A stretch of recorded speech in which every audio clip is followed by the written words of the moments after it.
Fiquei 3 dias afastada da igreja. 3 dias afastada da igreja. E depois de 3 dias afastada do Evangelho de Cristo, eu bebi, fiquei em casa bêbada. Quando eu recebi um recado que o meu ex-companheiro tinha ido até a minha casa e pedido que eu não passasse por a rua da casa dele, porque se eu passasse por lá não sairia nada que preste. Resolvi passar por a rua da casa daquele homem e o laço do diabo já estava armado para minha vida. Enfim, eu fui golpeada, né, com 4 golpes de facão. Todos os 4 golpes na cabeça, aqui mesmo, na beira-rio. Tive miolo da cabeça exposto para fora, maxilar fora da boca. O corte abriu meu rosto de um lado para o outro e dava para ver meu olho inteiro, né? Perfeito, dentro do rosto. Enfim, eu estava caída no chão, agonizando.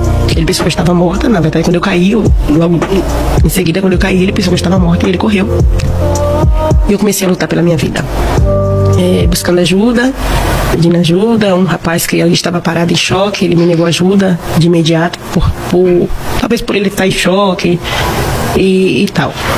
Mas depois, quando tudo parecia perdido na minha vida, veio uns rapazes também daqui, de Uruçuca, ameaçou o dono do carro, que aceitou me dar ajuda e me levar até o posto de saúde aqui de Uruçuca. E, inclusive, viu, Flávia, eu vou estar em outubro, vou estar em outubro na igreja de uma das enfermeiras que me recebeu aqui no posto de saúde, que é a enfermeira Marta, né? Se ela estiver na live aí, que Deus abençoe a vida dela também. E quando eu cheguei no posto de saúde, me colocaram em uma ambulância, me mandando até o hospital regional da cidade de Ilhéus. Mas, quando eu cheguei aqui em Uruçuca, no posto de saúde, o diagnóstico, assim, de quem me olhou, de quem viu, de quem tinha experiência na área, já era de morte, né? Porque 4 golpes de facão, todos os 4 na cabeça, tendo a cabeça toda aberta do jeito que eu estava, era algo que quem visse, na verdade, quem presenciou, jamais acharia que voltaria daquele hospital. E quando eu cheguei no Hospital Regional de Ilhéus, veio uma notícia assim que ninguém esperava. O hospital estava em greve, não tinha médico. E simplesmente me colocaram em uma maca no corredor do hospital e me deixaram ali, né? Perecendo, vegetando ali. E eu já estava desacordada mesmo, só com a minha mente funcionando. Eu falei com Deus e eu pedi a Ele mais uma chance. Só com a minha mente funcionando, o corpo já paralisado. E eu disse para Deus que eu queria mais uma chance, para Ele me dar mais uma chance, que se Ele me desse mais uma chance, onde Ele mandasse eu iria. E o que Ele mandasse eu falaria.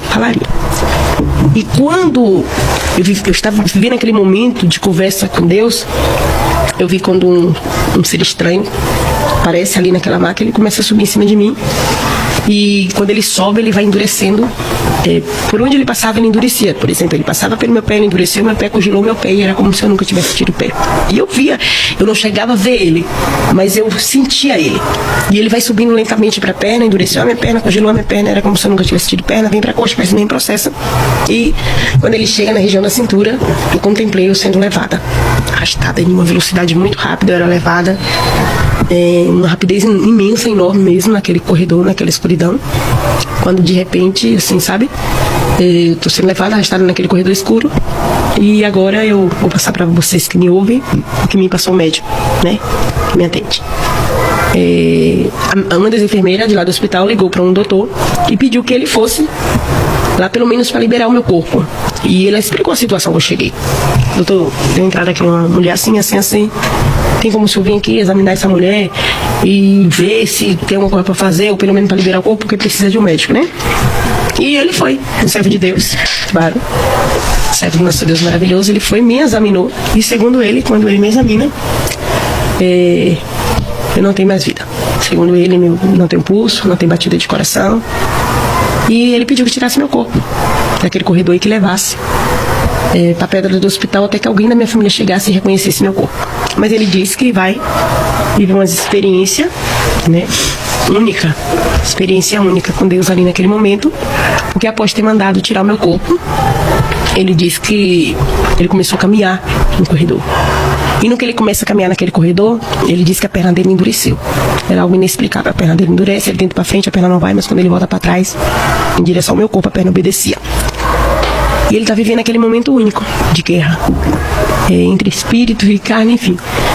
entre ouvir a voz dos céus e a voz natural. E ele endureceu a perna, ele vai em direção ao meu corpo, a perna obedece. Ele vem pra frente, a perna não vai. Quando de repente aproximou dele um vento, esse vento, ele disse que começou a causar arrepio na sua pele, e ele começou a ouvir vozes. E ele disse que respirou fundo e começou a interpretar o que aquelas vozes diziam.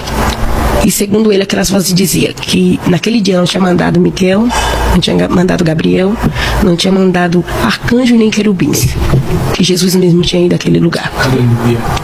E naquele momento começa, uma experiência muito grande no mundo espiritual sobre a minha vida, porque ele conta que ele não me levou para dentro da sala que eu estava, eu fui levada. Ele não me levou.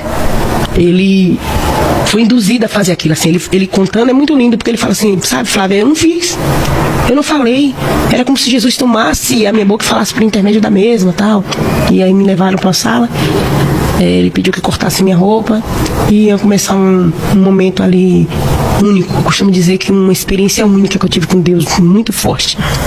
Enquanto isso, que eles estão ali cortando minha roupa e tal, uma das enfermeiras indagando ele o tempo todo. Você falou no instante um negócio interessante sobre a palavra, porque uma das enfermeiras tinha 6 na sala, e ele disse que ela insistia numa fala só, e essa que insistia, ela dizia, doutor, o senhor está fazendo o quê?